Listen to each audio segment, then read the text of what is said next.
আমরা জানিয়ে দিতে চাই, সেই যুগে উতবা, সাইবা, ওয়ালিদ বিন মুগিরা, আবু লাহাব, আবু জাহেলের উত্তরসূরিরা আল্লাহর কোরআনকে নিস্তব্ধ করার জন্য আগমন হয়েছিল। তারা নিস্তব্ধ হতে পারে নাই। ঢাকার জমিন থেকে শুনে নিয়ে যান, যতই চেষ্টা হোক না কেন আল্লাহর এই জমিন থেকে কোরআনকে বিলুপ্ত করা যাবে না। কথা বলেন ঠিক না বেটে?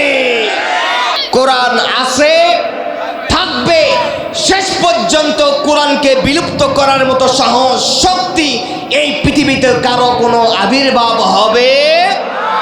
যেটাই আল্লাহর কোরআনকে নিস্তব্ধ আর বিতাড়িত করতে আসবে, ওই কুলাঙ্গার শয়তান নিকৃষ্ট স্থান ডাস্টবিনে পরিণত হয়ে যাবে। কতক্ষণ ঠিক কিনা? হুজুর বলেছিলেন, আমি দেখতে পাচ্ছি বাংলাদেশের ভাগ্যাকাশে উত্তর গগনে কালো মেঘ জমা হয়েছে, ঝড়ের পূর্বাভাস লক্ষ্য করছি। এমন হতে পারে এই ঝড়কে যদি আপনারা মোকাবেলা করতে না পারেন, এই কঠিন রাত্রিকে যদি মোকাবেলা করতে না পারেন, এমন রাত আসবে যার শবে সাদিক হওয়া সম্ভব।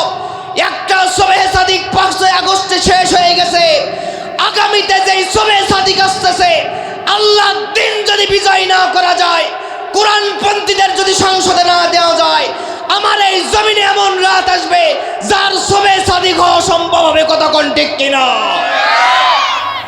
এই জমিনে আল্লাহর দিন বাস্তবায়ন করবার জন্য, রাসূলুল্লাহর আদর্শ কায়েম করবার জন্য যদি রক্ত দিতে হয়, যদি জীবন দিতে হয়, স্ত্রী পরিবার পরিজন ছাড়তে হয়, ঢাকার জমিন থেকে বলতে চাই, কোন কোন মুসলমান মায়ের সন্তান আল্লাহর পথে জীবন দিতে প্রস্তুত আছেন? দুহাত তুলে মালিকরে দেখান। কিন্তু আমার দেশে দেখা যায় মুসলমানদের এই জমিনে আল্লাহর বিধান এখন পর্যন্ত মেইন জায়গা পর্যন্ত যায়। তাহলে আমাদের কাজ সোজা না উল্টা? কথা বলে। যদি আল্লাহর কোরআন সংসদ পর্যন্ত যেত, কোরআনের বিধান থাকতো, দেশে ইসলামী স্টেট কায়েম হয়ে যেত, ইসলামী আইন কানুন যদি থাকতো, আমার গোটা পৃথিবীর শ্রেষ্ঠ মুফাসসির, বাংলার জমিনের 50 বছরের শ্রেষ্ঠ মুফাসসির আল্লামা সাঈদীকে স্বৈরাচার জালেমরা ইনজেকশন পুশ করে দুনিয়া থেকে বিদায় করতে পারতো না। কতক্ষণ ঠিক কিনা? কোরআনুল কারীমের ভিতরে চমৎকার করে জানিয়ে দিয়েছেন, কুনতুম খায়রা উম্মাতিন উখরিজাত লিন-নাস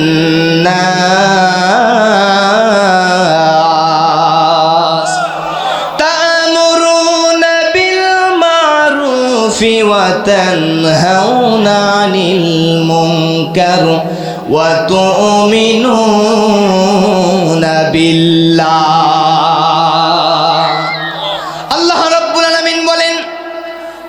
নিজেকে মুসলমান দাবি করেছো, নিজেকে আত্মসমর্পণকারী মুমিন মুসলমান দাবি করেছো, কিন্তু এই পৃথিবীতে ওই সকল মানুষরাই উত্তম মানুষ, ওই সকল মানুষরাই খাঁটি মানুষ, ওই সকল মানুষরাই শ্রেষ্ঠ মানুষ। পরিচয়টুকু তোমরা একটু জানিয়ে নিয়ে যাও। যেই মানুষেরা তাদের বাস্তব জীবনে 3টি কাজের আঞ্জাম দিতে পারবে, 3টি কাজকে তারা গুরুত্ব দিতে পারবে। আল্লাহ রাব্বুল আলামিন বলছেন, কুনতুম খায়রা উম্মাতিন, ওই সকল মানুষরা শ্রেষ্ঠ উম্মত, শ্রেষ্ঠ জাতি, উত্তম জাতি। তাদের কাজ হলো, তাদেরকে মানুষের কল্যাণের জন্য বাহির করা হয়েছে। এই পৃথিবীতে যতদিন পর্যন্ত তারা জীবিত থাকবে, বেঁচে থাকবে, সর্ব অবস্থায় তারা মানুষের কল্যাণ কামনা করবে। কথা কোন ঠিক কিনা? মুসলমান ভাইরা আমার, আল্লাহ রাব্বুল ইজ্জাতুল জালাল 3টি কোয়ালিটি দান করেছেন। 1 নম্বরে শ্রেষ্ঠ উম্মত, শ্রেষ্ঠ জাতি যদি হতে চায়, ঢাকার মানুষ হোক, কুমিল্লার মানুষ হোক, ব্রাহ্মণবাড়িয়ার মানুষ হোক, নরসিংদীর মানুষ হোক, গোটা পৃথিবীর যে কোনো প্রান্তের মানুষ হোক না কেন, তারা যদি 3টা কাজ করতে পারে, আল্লাহর ভাষ্য, আল্লাহর কথা, আল্লাহর কালাম অনুযায়ী এই পৃথিবীর জমিনের ভিতরে তারাই উত্তম জাতিতে পরিণত হয়ে যাবে। আল্লাহ তাআলা বলছেন, তা'মুরুনা বিল মা'রুফি ওয়া তানহাউনা আনিল মুনকার ওয়া তু'মিনুনা বিল্লাহ। আল্লাহ রাব্বুল ইজ্জাতুল জালাল বলছেন, 1 নম্বরে তাদের কোয়ালিটি হলো তারা সৎ কাজের আদেশ করবে, দ্বিতীয় নম্বরে অসৎ কাজের নিষেধ করবে, 3 নম্বরে পুরাপুরি আমার রবের উপরে ঈমান আনবে। সুবহানাল্লাহ। 1 নম্বরে সৎ কাজের আদেশ, 2 নম্বরে অসৎ কাজের নিষেধ করা লাগবে, 3 নম্বরে কার উপরে ঈমান? আরো জোরে বলেন। আল্লাহ রাব্বুল ইজ্জাতকে জিজ্ঞেস করবো, আল্লাহ দুনিয়াতে যে কোনো মানুষ যে কোনো কাজ করতে গেলে, যে কোনো কর্ম করতে গেলে, ব্যবসা বাণিজ্য করতে গেলে তাদের লক্ষ্য থাকে, উদ্দেশ্য থাকে, তাদের যে কোনো একটা পরিকল্পনা থাকে। তুমি মানব জাতিকে কেন তৈরি করেছো? একটু চমৎকার করে ডাক দিয়ে জানায়া দাও। আল্লাহ রাব্বুল ইজ্জাতুল জালাল কোরআনুল কারীমের সূরা জারিয়াতের 56 নম্বর আয়াতের ভিতরে চমৎকার করে ডাক দিয়ে জানায় দিচ্ছেন, ওয়ামা খালাকুতুল জিন্না ওয়াল ইনসা ইল্লা লিয়াবুদুন।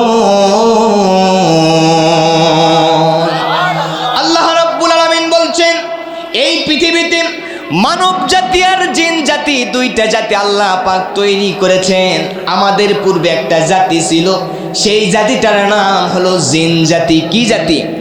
আল্লাহ তাআলা বলছেন, ওয়ামা খলাকতুল জিন্না ওয়াল ইনস, ওয়ামা খলাকতু, আমি তৈরি করিনি, আমি সৃষ্টি করিনি, আমি সূচনা করিনি। ওয়ামা খলাকতুল জিন্না ওয়াল ইনস, মানব জাতিও সৃষ্টি করিনি, জিন জাতিও করিনি। আল্লাহকে জিজ্ঞেস করবো, আল্লাহ তুমি সৃষ্টি করনি, কিন্তু পরবর্তীতে কি বললেন? ইল্লা লিয়াবুদুন, হরফে ইস্তেসনা ব্যবহার করেছেন, ইল্লা লিয়াবুদুন। কেবলমাত্র পিছনে একটা উদ্দেশ্য আছে, সেটা হলো এই মানব জাতি আর জিন জাতি তৈরি করবার একটাই উদ্দেশ্য, একটাই লক্ষ্য। কেবলমাত্র এই মানব জাতি আর জিন জাতি আমার রবের গোলামি করবে। গোলামি করতে হবে কার? আল্লাহ রাব্বুল আলামিন বলেন, ইয়া আইয়ুহান নাসু উবুদু রাব্বাকুমুল্লাযী খালাকাকুম ওয়াল্লাযীনা মিন ক্বাবলিকুম লাআল্লাকুম তাত্তাকুন। আল্লাহ রাব্বুল আলামিন বলছেন, আল্লাহ রাব্বুল আলামিন বলছেন, ইয়া আইয়ুহান নাস, এখানে সমস্ত মানুষকে আল্লাহ তাআলা খাস করেছেন, সমস্ত মানুষকে আল্লাহ তাআলা ডাক দিয়ে বলেছেন। ঢাকা জেলার মানুষকে আল্লাহ তাআলা আলাদা করেন নাই, আল্লাহ তাআলা কাফের মুশরিক বেদিনকে আলাদা করেন নাই। আল্লাহ তাআলা ডাক দিয়ে বলছেন, ইয়া আইয়ুহান নাস উবুদু, আমি রবের ইবাদত করো, আমি রবের গোলামি করো, আমি রবের দাসত্ব করো। তাহলে দাসত্ব গোলামি করতে হবে কার? আল্লাযী খলাকাকুম, যিনি তোমাদেরকে তৈরি করেছেন, আমাদের মালিককে। আরো জোরে বলেন, আমাদের মালিক হচ্ছেন আল্লাহ। আল্লাহ তাআলা বলছেন, তোমরা সেই রবের গোলামি করো, দাসত্ব করো, যেই রব তোমাদেরকে এই দুনিয়ার জমিনের ভিতরে সৃষ্টি করেছে। লাআল্লাকুম তাত্তাকুন, যদি সেই রবের ইবাদত বন্দেগী করতে পারো, আশা করা যায়, আশা করা যায় তোমরা মুত্তাকি বান্দা হয়ে যাবে। মুত্তাকি কয়েক ধরনের হওয়া যায়, কয়েকভাবে মুত্তাকি হওয়া যায়। আল্লাহ তাআলা কোরআনুল কারীমের সূরা বাকারার ভিতরে রমজান সম্পর্কে ডাক দিয়ে জানাই দিচ্ছেন, ইয়া আইয়ুহাল্লাযীনা আমানু কুতিবা আলাইকুমুস সিয়াম কামা কুতিবা আলাল্লাযীনা মিন ক্বাবলিকুম লাআল্লাকুম তাত্তাকুন। আল্লাহ রাব্বুল আলামিন বলছেন, ইয়া আইয়ুহাল্লাযীনা আমানু, হে ঈমানদার লোক সকল, কুতিবা আলাইকুমুস সিয়াম, তোমাদের উপরে রমজান মাসের রোজাকে ফরজ করে দেওয়া হলো, সিয়াম সাধনাকে ফরজ করে দেওয়া হলো। কামা কুতিবা আলাল্লাযীনা মিন ক্বাবলিকুম, পূর্বের মানুষের উপরেও রমজান মাস নয়, এইরকম ভাবে একটা রোজা ফরজ ছিল, বিধান ছিল। সুবহানাল্লাহ কোন। এইটা যদি করতে পারো, লাআল্লাকুম তাত্তাকুন, আশা করা যায় রমজান মাসের 30টা রোজা রাখবার মাধ্যমে আমার রব্বুল আলামিন তোমাদেরকে মুত্তাকি আর তাকওয়াবান বান্দাদের কাতারে পূরণ করে নেবে। নবীজির হাদিসে চলে যান, নবীজি বলছেন, মান সামা রমাদান ঈমানান ওয়া ইহতিসাবান গুফিরা লাহু মা তাকদ্দামা মিন যামবিহি। যেই ব্যক্তি, যেই মুসলমান, যেই মুমিন ব্যক্তি রমজান মাসের 30টা রোজা ঈমান ইহতিসাবের সহিত, বিশ্বাসের সাথে, হিসাবের সাথে রমজান মাসের 30টা রোজা কমপ্লিট ভাবে রাখতে পারবে, চাঁদ দেখে রোজা শুরু করবে, চাঁদ দেখার মাধ্যমে রোজাটুকু ভঙ্গ করে ফেলবে, এই 30টা কিংবা 29টা রোজা রাখবার কারণে আমার রব তার পূর্বের সমস্ত সগীরা গুনাহগুলো মাফ করে দিবে। কে মাফ করবেন? আরো জোরে কোন? তাহলে গোলামি করতে হবে কার? আরো জোরে বলেন কার? আমরা করতেছি কার? আমরা মসজিদ অবশ্য নামাজ পড়ি আল্লাহ, কিন্তু ময়দানে গিয়ে কার করি বলেন তো? মুসলমান চলবে ডানপন্থী, ঠিক কিনা? রাস্তার ডান ধারে চলবে, কিন্তু আমরা কোন পথে চলি? আরো জোরে বলেন। আপনি যদি মনে করেন আমি এলাকার মোড়ল, এলাকার মন্ডল, মসজিদের সভাপতি, মাহফিলের বড় বক্তা, মাহফিলের বিশেষ বক্তা, মাহফিল কমিটির বড় মানুষ, বড় নেতা, বড় লিডার, বাম পাশে না চলে আমি ডান পাশে চলবো, আপনার অবস্থা কেমন হবে? অবস্থা কিন্তু অ্যাক্সিডেন্ট, ঠিক কিনা? তাহলে আল্লাহর গোলামি মসজিদে করলাম, কিন্তু জমিনে রাস্তায় গিয়া বাম পাশে চলা লাগতেছে, ঠিক কিনা? কিন্তু ইসলামিক কান্ট্রিতে গুলো যাবেন আপনারা যারা হাজী সাহেব আছেন, কোন দিকে রাস্তায় গাড়ি চলে? সত্যিই জানে, যেহেতু আমি হাজী না, ডান দিকে চলে। ডান দিকে হাজী সাহেবরা সাক্ষী দেন, কোন দিকে চলে? আরো জোরে, কোন দিকে? ডান দিকে চলে। ইসলামী আইন যেগুলোতে আছে সেইগুলোতে দেখলে দেখা যায় চোর চুরি করলে কথা কয় না। আরো জোরে, কেউ যদি জেনা ব্যভিচার করে তাদেরকে কি করে? শুলে চড়ায়, সঙ্গে সার করে দেয়, ঠিক কিনা? দুনিয়া থেকে বিদায় করে। মদ পান করলে মদের বিরুদ্ধে আইন আছে না নাই? কিন্তু আল্লাহ বলেন আমার গোলামের জন্য আমি পাঠিয়েছি, যে মুসলমান মসজিদে নামাজ আদায় করে ওই মুসলমানকে যদি বলা হয় আল্লাহর জমিনে আল্লাহর দিন চলবে, দেখা যাবে তার মুখটুকু মলিন হয়ে যায়। তখন বলে হুজুর রাজনীতি করেন কেন? কথা না বললে আমি কেমনে ওয়াজ করবো বাবা বলেন? তখন বলে হুজুর রাজনীতি কেন? আসলে মুসলমান এটার নাম রাজনীতি নয়, এটা আল্লাহর নীতি। কথা কোন ঠিক কিনা? এই জন্য মুসলমান মসজিদে আল্লাহর গোলামি করবে, মাদ্রাসায় রবের গোলামি করবে, খানকায় রবের গোলামি করবে। মুসলমান সব জায়গায় রবের গোলামি করলো, জাতীয় সংসদে বসেও রবের পক্ষে আইন পাস করা লাগবে। রবের পক্ষে যদি আইন পাস হয়ে যায়, আমার দেশের সংসদের ভিতরে কোনো নায়িকা গায়িকা গান গাওয়ার সুযোগ পাবে না। কিন্তু বিগত সময়ের দিকে লক্ষ্য করেন, আমার দেশে কোরআনের বিধান না থাকবার কারণে, ভালো মানুষগুলো সংসদে না থাকবার কারণে আমার দেশের সংসদে আলেমদের বিরুদ্ধে ফাঁসির রায় হয়েছে, মদের পক্ষে আইন পাস হয়েছে, আলেমদেরকে যারা হত্যা করেছে তাদের বিচার বাংলার জমিনে হয় না। আল্লাহকে জিজ্ঞেস করব, আল্লাহ তোমার বিধান দ্বারা যদি আমরা জমিন পরিচালনা না করি তাহলে কি হবে, কি লস হবে, কি লাভ হবে জানায় দাও। আল্লাহ রাব্বুল আলামিন বলছেন, ওয়ামান লাম ইয়াহকুম বিমা আনজালাল্লাহু ফাউলাইকা হুমুল কাফিরুন। আল্লাহ রাব্বুল আলামিন বলেন, যারা ক্ষমতার মসনদ পেয়ে যাবে, জমিনের শাসনকর্তা হয়ে যাবে, পরিবারের নেতা হবে, সমাজের লিডার হবে, এই ব্যক্তিরা ক্ষমতার মসনদ পাবার পরে যদি রবের বিধান দ্বারা, আল্লাহর কোরআন দ্বারা সমাজ পরিচালনা না করে, পরিবারে যদি ন্যায় নীতি বন্টন না করে, সন্তানদের ভিতরে ইনসাফের মাধ্যমে সম্পদের মেরাজ যদি ভাগাভাগি না করে দেয়, স্ত্রীর হক যদি আদায় না করে, আল্লাহর বিধান দ্বারা যদি রাষ্ট্রপতি হবার পরে দুনিয়ার যদি রাষ্ট্রের পরিচালনা আল্লাহর কোরআন দ্বারা না করে, প্রধানমন্ত্রী হবার পরে যদি দেশের টাকা মেরে খায়, প্রধানমন্ত্রীর কর্মচারী, গাড়ির ড্রাইভার, বাড়ির একজন চাকর যদি 400 কোটি টাকা চুরি করে, তাহলে জেনে নিয়ে যেও আল্লাহর বিধান না থাকবার কারণে ওই ব্যক্তিদের পরিচয়রা যতই নামাজ পড়ুক, রোজা রাখুক, হজ করুক, যাকাত দেখ, ওদের পরিচয় মুসলমান না, ওদের পরিচয় ফাসিক, ওদের পরিচয় জালেম, ওদের পরিচয় টাটকা কাফের। আপনারা কাফের হতে চান না মুসলমান হতে চান? আরো জোরে কোন, কাফের হতে চান না মুসলমান হতে চান? যদি মুসলমান হতে চান, আল্লাহ দুনিয়ায় যতদিন পর্যন্ত পূর্ব দিগরে সূর্য উঠবে ততদিন পর্যন্ত কোরআনের নবীর পথ থেকে, ইসলামী আন্দোলনের পথ থেকে বিন্দু পরিমাণ দূরে সরে যাওয়ার কোনো সুযোগ না। ঠিক কিনা? আল্লাহর কাছে দলিল চাইবো, আল্লাহ তুমি এবার দলিল দিয়ে জানা দাও তোমার বিধান যদি আমার দিলের ভিতরে না থাকে, আমার যদি অন্তরের ভিতরে না থাকে, সমস্যা কোথায় একটু জানাও। চোখটুকু এবার নিয়ে যান সূরা নিসা 65 নম্বর আয়াত, একেবারে টাটকা দলিল। কি দলিল?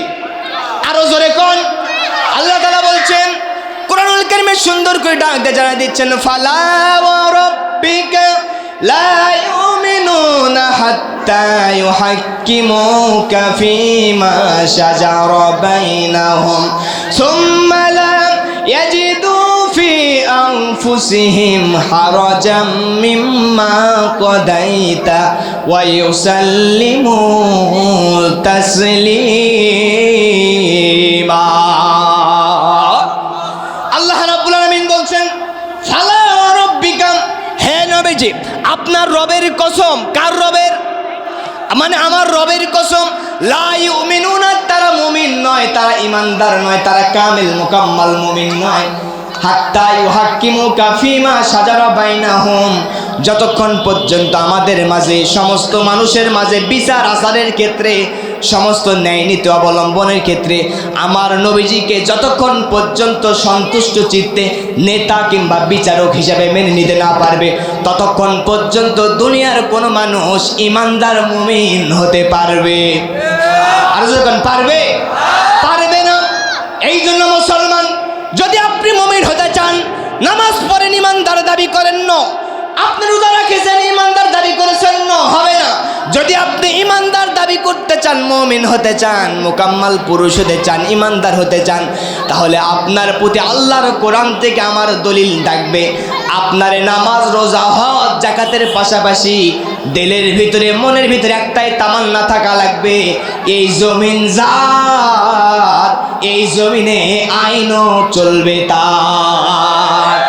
এই তামান্না যদি আপনার না থাকে, আপনি যদি চান ব্রিটিশের আন্ডারে আমি দেশ চালাবো, ভারতের নীতিতে আমি দেশ চালাবো, আমেরিকার প্রেসক্রিপশনে দেশ চালাবো, নামাজ পড়েন, রোজা রাখেন, হজ করেন, যাকাত দেন, আপনার পরিচয় মুমিন নয়, আপনি হলেন টাটকা কাফের। ঠিক আছে? চান আপনার দিলের ভিতরে তামান্না থাকা লাগবে, জমিন যার আইনও চলবে তার। কথা কোন ঠিক কিনা? এই তামান্না নিয়ে যদি দুনিয়া থেকে বিদায় হতে পারে, আপনার জন্য আমার রব জান্নাত রেডি করে রেখেছেন। কথা কোন ঠিক কিনা? কিন্তু এই তামান্না যদি না থাকে, আপনার মৃত্যু হবে মুনাফিকের মৃত্যু। কথা বলেন ঠিক কিনা? আর যদি এই তামান্না যদি ঘরের ভিতরে জ্বরেও যদি আপনি মারা যান, আপনার মৃত্যু হবে শাহাদাতের মৃত্যু। বলেন আল্লাহু আকবার। এই জন্য মুসলমান ভাইরা আমার, গভীর মনোযোগ দেন। আল্লাহর নবীজি জনাবে মুহাম্মদুর রাসূলুল্লাহ, আলোচনা চলবে আর চলবে। এই যে যুবক ভাইরা আরো আসবে, দেখি চিৎকার করে আরেকবার তাকবীর দাও, লিল্লাহি তাকবীর। আরে তাকবীর দিলে মুমিনের ঈমান বৃদ্ধি পায়। কথা কোন ঠিক কিনা? মুসলমান 5 আগস্টের ওই আন্দোলনের ভিতরে কে কোন দলের, কে কোন মতের, কে কোন মার্কার, এটা চিন্তা করে নাই। সবাই মিলে দেশের পক্ষে কথা বলেছে, নারায়ে তাকবীরের স্লোগান দিয়েছে। বাতিল শক্তি মামুর বাড়ি দিল্লি পর্যন্ত পালিয়ে যেতে বাধ্য হয়েছে। কথা কোন ঠিক কিনা?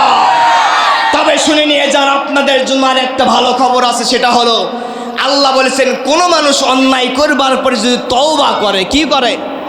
আরো জোরে কোন? যদি তওবা করে, তওবার রাস্তা আছে না নাই? মাফ হওয়ার বিধান আছে না নাই? যদি খাঁটি তওবা, তওবায়ে নসুহা হয়, আপনাদের জন্য এখনো দরজা খোলা। ঠিক কিনা? কিন্তু রাসূলুল্লাহ মক্কা বিজয়ের পরে কাট্টা 11 থেকে 15 জন মানুষকে সরাসরি হত্যার নির্দেশ দিয়েছিলেন। কথা কোন ঠিক কিনা? আরো জোরে কোন? আমরা সবাইকে মাফ করতে পারলাম না, এই জন্য দুঃখিত। ঠিক কিনা? তবে আমরা তাদেরকে মাফ করে দিব যারা কিছুটা সংসার চালানোর জন্য, কিছুটা সচ্ছলভাবে চলবার জন্য তাদের সঙ্গে হয়তো মিশেছে, কিছু অর্থ নিয়েছে, যার জন্য সাপোর্ট দিতে হয়েছে। কথা কোন ঠিক কিনা? কারণ নুন খাইলে তার কিন্তু গুণ গাওয়া লাগে। ঠিক কিনা? তারা ছিল দুর্বল, দুর্বলদের জন্য মাফ আছে। কিন্তু যাদের সংস্পর্শে, যাদের কলমের খোসায়, যাদের সামান্য কথার মাধ্যমে, যাদের ন্যায় নীতির মাধ্যমে, যাদের বিভিন্ন কথার মাধ্যমে, ফোন কলের মাধ্যমে, কলমের খোসার মাধ্যমে আলেম ওলামা ফাঁসির রশিদে ঝুলেছে, শহীদ মতিউর রহমান নিজামী জীবন দিয়েছে, কাদের মোল্লা জীবন দিয়েছে, আলী হাসান মোহাম্মদ মুজাহিদ জীবন দিয়েছে, আল্লামা সাইদিকে জীবন দিতে হয়েছে। কাট্টা কাট্টা কট্টর নেতাদের বাংলার জমিনে আমরা বিচার দেখতে চাই, কতক্ষণ ঠিক কিনা? চান না? আরো জোরে চান কি চান না? নবীজির চাচা আমিরুস শুহাদা নাম হচ্ছে হযরতে হামজা। নাম কি? হযরতে আমির হামজা তার দেহকে চৌচির করে, কলিজা বাহির করে চিবায়া চিবায়া যে মহিলা বলেছিল হিন্দা, নাম কি? ওটাও হতে, এটাও হতে, ওটাও হতে, এটা মহিলাটার নাম ছিল হিন্দা। কিতাবের ভিতরে দেখবেন যেই দিন মক্কা বিজয় হলে এই মহিলা কিন্তু পালিয়েছিল। পরবর্তীতে রসুলের কাছে বিভিন্ন সুপারিশের মাধ্যমে রসুলের কাছে আসলে রসুল ইমানদার বানায়া, মুসলমান বানায় তারে মাফ করে দেয়। সুবহানাল্লাহ কন। ইসলাম শান্তির ধর্ম, মাফ করে দেওয়ার ধর্ম, কথা কন ঠিক কিনা? ইসলাম কারো উপরে আঘাত করে, মুসলমান যখন আঘাত প্রাপ্ত হয়, তাই তো দেখা যায় 5ই আগস্টে কোন মুসলমান তাদের হাতকে নিরাপদ দিতে যখন পারল না, পিঠ যখন দেওয়ালের সাথে ঠেকে গিয়েছিল, মুসলমান নিজের জীবন দেশ ইমান বাঁচানোর জন্য বাতিলদের বিরুদ্ধে সরাসরি ময়দানে অবস্থান করেছিল, কতক্ষণ ঠিক কিনা? হিন্দা যখন ইসলাম ধর্ম গ্রহণ করলো, ডাক দিয়ে বলল, নবীজি বলল, কিভাবে আমার চাচা তুমি লাশটুকু টুকরা বিটুকরা করেছিলে, চৌচির করেছিলে, কলিজা বাহির করে চিবাইছিলে। রসুলুল্লাহ ঘটনা শোনার পর কাঁদতেছেন, হিন্দাও কান্দে, রসুলুল্লাহ কান্দে। রসুলুল্লাহ ডাক দিয়ে বলল, হিন্দা তুমি আমার কলিজার টুকরা চাচাকে তুমি হত্যা করেছো, বুকটুকু চৌচির করে তুমি কলিজা বাহির করেছো। শুধু বাহির করনি, কলিজাটুকু তুমি চিবায়া বদর যুদ্ধের প্রতিশোধ নিয়েছো। তবে হিন্দা তুমি মুসলিম হয়ে গেছো, তোমার পুরো জিন্দেগির গুনাহ খাতা মাফ হয়ে গেছে। আমি রাসূলুল্লাহ আরজ করছি তুমি আমার সামনে কোনোদিন আসবে না, দূরে দূরে থাকবে, কারণ তোমাকে যখন আমি দেখবো আমার কলিজার প্রিয় চাচা আমির হামজার কথা আমার মনে পড়ে যাবে, কথা কোন ঠিক কিনা? আমরা ক্ষমা করে দিব ভাইজান, আপনাদের জন্য এখনো ইসলামের দরজা খোলা আছে। ইসলামী আন্দোলনের ভিতরে যোগ দিয়ে দেন, ইসলামের জন্য জীবনটারে অক্ষ করে দেন। যতদিন পর্যন্ত বেঁচে থাকবেন আল্লাহর দুনিয়া, আল্লাহর আইন চলবে। এর পক্ষে আপনি যদি মারা যান, আজকেই তওবা করতে দেরি হয়ে যাবে। কবরে যদি চলে যান, রবের কাছে অন্তত দাঁড়ায়া এই কথা বলতে পারবেন, হে আল্লাহ আমি তওবা করেছিলাম, তুমি আমারে মাফ করে দাও। আমিন। লা ইলাহা ইল্লাল্লাহু মুহাম্মাদুর রাসূলুল্লাহ সাল্লাল্লাহু আলাইহি ওয়াসাল্লাম। সম্মানিত উপস্থিতি, উত্তম জাতি, শ্রেষ্ঠ জাতি হতে গেলে কয়টা গুণ লাগবে? আরো জোরে বলেন। 1 নম্বরে উত্তম শ্রেষ্ঠ জাতি হতে গেলে প্রথমে লাগবে সৎ কাজের আদেশ, 2 নম্বরে অসৎ কাজের নিষেধ, 3 নম্বরে আল্লাহর প্রতি ঈমান। কার প্রতি ঈমান? আরো জোরে বলেন। আল্লাহর প্রতি ঈমান। রাসূলকে জিজ্ঞেস করা হলো, ইয়া রাসূলুল্লাহ সবচাইতে উত্তম কাজ কোনটি, ভালো আমল কোনটি, কাজ কোনটি? রাসূলুল্লাহ কিন্তু বলেছিলেন আল্লাহ এবং রাসূলের প্রতি ঈমান। সুবহানাল্লাহ কোন। আমার বন্ধুগণ গভীর মনোযোগ দেন, তাহলে মানব জাতি আর জিন জাতি তৈরি করবার জন্য উদ্দেশ্য হলো 2টা। মানব জাতি আর জিন জাতি 2টা জাতি আল্লাহ তাআলা তৈরি করেছেন, উদ্দেশ্য হচ্ছে একটা, ওয়ামা খালাকাতুল জিন্না ওয়াল ইনসা ইল্লা লিয়াবুদুন। আল্লাহ তাআলা বলছেন মানব জাতি আর জিন জাতি তৈরি করি নাই, সৃষ্টি করি নাই, ইল্লা তবে শুনে রেখে দাও, ইল্লা লিয়াবুদুন কেবলমাত্র আমি রবের গোলামি আর দাসত্ব করার জন্য। আল্লাহ তাআলা যখন জিন জাতিকে দুনিয়াতে পাঠালেন, তাদের জন্য নেতা তৈরি করে দিলেন, নেতা সেট করে দিলেন। জিন জাতির লোকেরা একে একে মানুষগুলোকে হত্যা করা শুরু করলো, নেতা লিডারগুলোকে হত্যা করা শুরু করলো। আসমান থেকে অর্ডার আসলো, ফেরেশতারা জমিনে চলে যাও। যাওয়ার পরে জিন জাতিকে ধ্বংস করে ফেলো, হত্যা করে ফেলো। জিন জাতিকে ধ্বংস করতে করতে, হত্যা করতে করতে ছোট্ট একটা জিনদের বাচ্চা ফুটফুটে একটা সন্তানকে ধরা পড়লো। সুবহানাল্লাহ। এই ছোট্ট বাচ্চাকে দেখে ফেরেশতাদের কলিজার ভিতরে মায়া তৈরি হয়ে গেল। আল্লাহকে বলল, আল্লাহ ছোট্ট এই জিনদের বাচ্চাকে আমরা মেরে ফেলতে পারবো না, আসমান পর্যন্ত নিয়ে যাইতে চাই। আল্লাহ তাআলা অর্ডার দিলেন, আসমানে নিয়ে গেলেন। এই ছোট্ট জিনদের বাচ্চা অনেক শিক্ষা অর্জন করবার পরে, জ্ঞান অর্জন করবার পরে বিশাল একজন শিক্ষিত হয়ে গেল। এক পর্যায়ে ফেরেশতাদের লিডার, ফেরেশতাদের শিক্ষক, মুআল্লিমুল মালাইকা হয়ে গেল। এক পর্যায়ে আদম আলাইহিস সালামকে যখন আমার রব তৈরি করলেন, আমার রব সৃষ্টি করলেন, সমস্ত ফেরেশতাদেরকে অর্ডার দেওয়া হলো, ফেরেশতারা এইবার তোমরা উসজুদু লি আদম, তোমরা আদম রে সিজদা দাও। সুবহানাল্লাহ পড়েন। ভুল করলে ধরবেন, কোনো সমস্যা নাই, আমি আপনাদের ছাত্রের মতো, ঠিক কিনা? আরো জোরে কর।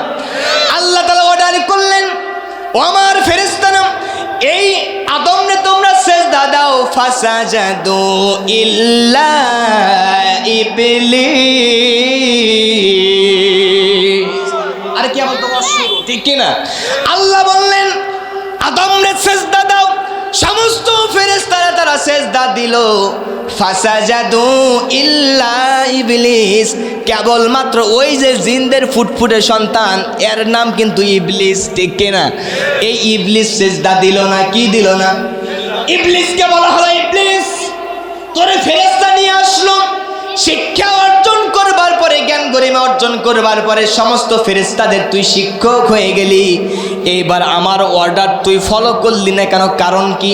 এইবার ইবলিস শয়তান ডাক দেয়া বলতেছে, আনা খায়রুম মিনহু, আমি কিন্তু ওই আদমের চাইতে শ্রেষ্ঠ।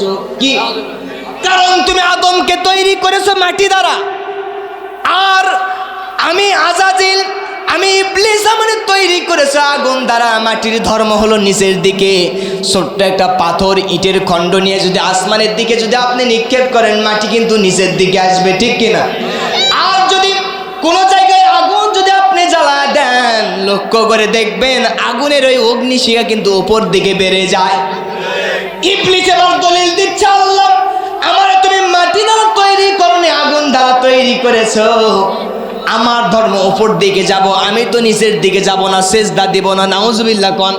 ও গো আল্লাহ, তোমার এই বিধান আমি ফলো করতে পারলাম না। শয়তান অহংকার করলো কি করলো না? আরো জোরে বলেন। আল্লাহ বলল, শয়তান তুই অহংকার করলি, কারণ অহংকার হলো আমার গায়ের চাদর। যেই ব্যক্তি অহংকার করে, আমার গায়ের চাদর নিয়ে টানা হেঁচড়া করে, এই ব্যক্তির স্থান সম্মানজনক হতে পারে না। এই ব্যক্তি যদি 100 তালায় থাকে, ওই 100 তালা থেকে নিচের 0 তালায় পৌঁছে যায়। আমার দেশেও যারা অহংকার করেছিল, 50 সাল টার্গেট দিয়েছিল, অহংকার করবার কারণে গোটা বাংলাদেশের বড় বড় দলগুলো তাদেরকে নড়াইতে পারেনি। কোথায় থেকে কোন যেন ছাত্র সমাজের আবির্ভাব হলো। ছাত্র সমাজরা চাইলো দেশ পদত্যাগ করতে হবে। আল্লাহ তাআলা বুঝালো, অহংকার করেছে পদত্যাগ নয়। বান্দা বান্দি, তোর চাওয়া সামান্য, তোর চাওয়া ছোট্ট, তোরা চেয়েছিস পদত্যাগ, আমি আল্লাহ জানা দিলাম ওই বান্দিরে দেশটা করায়া দেব। মিলে যায়, খাপে খা বাচ্চুর বাপ, ঠিক কিনা? এই জন্য মুসলমান ভাইরা আমার, মাটির তৈরি মানুষের কোনোদিন অহংকার করা যাবে না, অহংকার করা যাবে না। আজকালকে শোনা যায় 832 ভরি স্বর্ণ তার লকারের ভিতরে পাওয়া গেছে, ঠিক কিনা? সে আবার দেশের সাইডে আসে, চট করে ঢুকতে চায়, ঢুকতে দিবে? এই জন্য কবি বলতেছে, আইসো চট করিয়া আয়না ঘর তোমার জন্য রাখছি গো সাজায়া। কথা বলে না? আইসো চট করিয়া আয়না ঘর তোমার জন্য রাখছি গো সাজায়া। আমরা রিসিপশনে বইসাই আছি, আমরা রিসেপশনে বৈশাই আছি, ফাঁসির দড়ি লয়া আইসা চট করিয়া, আয়না ঘর তোমার জন্য রাখছি গো সাজায়া। ও বাবু, ঠিক কি না? আমার বন্ধুগণ, এই জন্য অহংকার করা যাবে না। যদি আপনি অহংকার করেন, আপনি কিন্তু একেবারে নিম্ন স্তরে চলে আসবেন। অহংকার হলো আল্লাহর গায়ের চাদর। মাটির মানুষ যদি অহংকার করে, এই অহংকার কিন্তু সাজে না। কথা কোন ঠিক কিনা? আমার বন্ধুগণ, এই জন্য রবের গোলামে আর ইবাদতের মাধ্যমে নিজের জীবন সাজাতে হবে। আজকে আপনি আছেন, কালকে দুনিয়া থেকে বিদায় হয়ে যেতে পারেন। আজকে আমি বাড়ি থেকে বিদায় নিয়ে এসেছি, আমার কোনো ভরসা নাই আমি বাড়ি পর্যন্ত চলে যেতে পারবো। আপনার দল, আপনার টাকা, আপনার পয়সা, আপনার স্ত্রী, আপনার পরিজন, সন্তানাদি কোনো কিছু কবরে যাবে না। কিন্তু রবের গোলামি আর ইবাদত নিয়ে যদি আপনি কবরে যেতে পারেন, আপনার কবর আল্লাহ পাকের পক্ষ থেকে জান্নাতের বাগান হয়ে যাবে। এই যে আসার আগে ঘরের ভিতরে আমি পড়তেছিলাম হাদিস শরীফের ভিতরে নবীজিকে হযরত আবু সাঈদ খুদরি রাদিয়াল্লাহু তাআলা আনহু জিজ্ঞেস করেছেন, ইয়া রাসূলুল্লাহ, কিয়ামতের মাঠ সম্পর্কে একটু বর্ণনা দেন। কিয়ামতের ময়দানে কেমন অবস্থা হবে, বান্দা বান্দিরা কিভাবে থাকবে, আপনি একটু জানায় দেন। নবীজি বলছেন, আবু সাঈদ খুদরি রে, শুনে রেখে দাও, জেনে রেখে দাও, কিয়ামতের ময়দানে মানুষরা এমন নিরুপায় হয়ে যাবে, কিয়ামতের ময়দানে কেবলমাত্র মুমিন বান্দা বান্দিদের জন্য ওই ময়দানে দাঁড়িয়ে থাকা অত্যন্ত সহজ হবে। কিন্তু যেই ব্যক্তি কাফের, মুশরিক, মুনাফিক, বেদিন, বেদ্দার, খারাপ, অন্যায়, অশ্লীলকারী মানুষ, এই মানুষের জন্য কিয়ামতের ময়দানে তাদের পাপের সমপরিমাণ কারো নাক পর্যন্ত, কারো কান পর্যন্ত, কারো গলা পর্যন্ত, কারো বুক পর্যন্ত ঘামে হাবুডুবু খাবে। নাউজুবিল্লাহ। কোন মুসলমান ভাইরা আমার, সেই কিয়ামতের কঠিন ময়দানে আপনি যদি রবের কাছে যদি সুপারিশ পাইতে চান, রবের যদি জান্নাত পাইতে চান, রবের কাছে যদি মাপ পেতে চান, আল্লাহ পাকের গোলামি আর ইবাদত ছাড়া অন্য কোনো রাস্তা থাকবে না। কথা কোন ঠিক কিনা? আমার বন্ধুগণ, নবীজি হাদিস শরীফের ভিতরে বলছেন, 7 শ্রেণীর মানুষ, সাবাতুন ইউজিল্লুহুমুল্লাহু ফি যিল্লিহি ইয়াওমা লা যিল্লা ইল্লা যিল্লুহু, ইমামুন আদিলুন। কিয়ামতের ময়দানে যেই দিন কোনো ছায়া থাকবে না, সেই দিন আল্লাহ পাকের পক্ষ থেকে 7 শ্রেণীর মানুষ আল্লাহর আরশের নিচে জায়গা পাবে। কয় শ্রেণী? আরো জোরে, আরো আসতে বলেন। 7 শ্রেণীর মানুষ আল্লাহর আরশের নিচে জায়গা পাবে। শেষ পর্যন্ত এই আলোচনা শুনতে চান কারা কারা? দুহাত তুলে দেখান। শুনবেন তো ইনশাআল্লাহ? হাত নামা। লিল্লাহে তাকবীর। কোন সূরা তেলাওয়াত করেছি? কোন সূরা? আরো জোরে বলেন। সূরা ফাতিহা ভাইজান। কোন সূরা? আরো জোরে। আমি আপনাদের ইউসুফপুরে মুন্সিগঞ্জ না কি জানো, মুন্সিবাড়িতে প্রথম এসেছি, এই জন্য কোরআন শরীফের প্রথম সূরা। আরো জোরে। কি ঢাকাতেও ফাতিহা? সব কোরআন শরীফেই তো। কিন্তু কোরআন নাজিলের দিক থেকে নবীজির উপরে যেই কয়টা আয়াত সর্বপ্রথম নাজিল হয়েছে, সেই আয়াত নামক সেই সূরার নাম হচ্ছে সূরাতুল আলাক। ঠিক কি না? সূরা আলাকের কয় আয়াত? 5 আয়াত। নবীজি যখন দেখলেন গোটা মক্কা মদিনায়, আমি চাইলাম হিলফুল ফুজুল গঠন করলাম। নবীজি 17 বছর বয়সে হিলফুল ফুজুল গঠন করলেন। ঠিক কি না?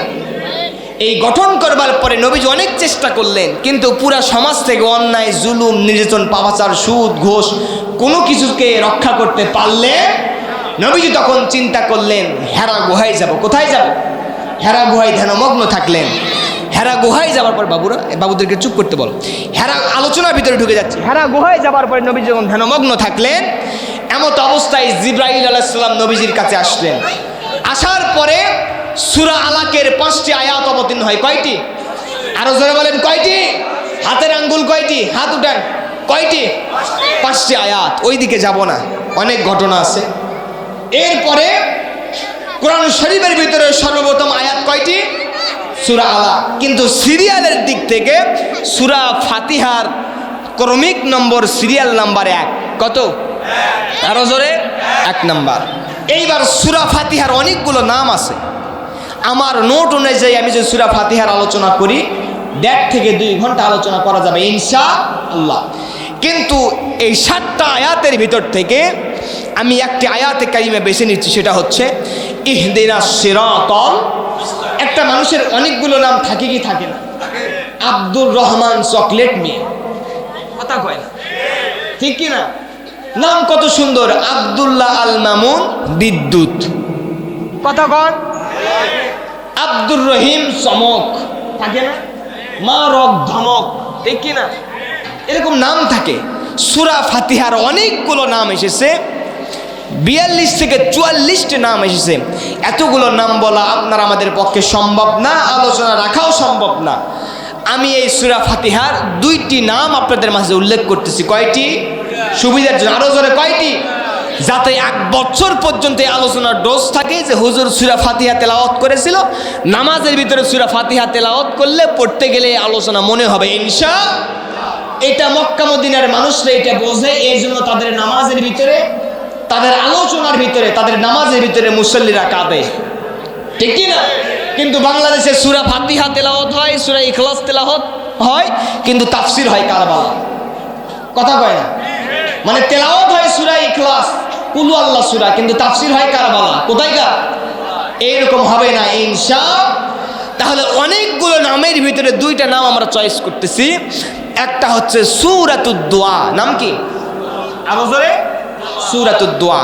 দোয়া করতে হবে, বিধানকার আল্লাহ বলেছে উদুনি আস্তাজিব লাকুম, হে বান্দা তোমরা আমারে ডাকো, আমি রব তোমাদের ডাকে সাড়া দিয়ে দেব, সুবহানাল্লাহ কোন। তাহলে সূরাতুদ দোয়া। 2 নম্বরে হচ্ছে এটা হচ্ছে 1 নম্বরে সূরাতুদ দোয়া।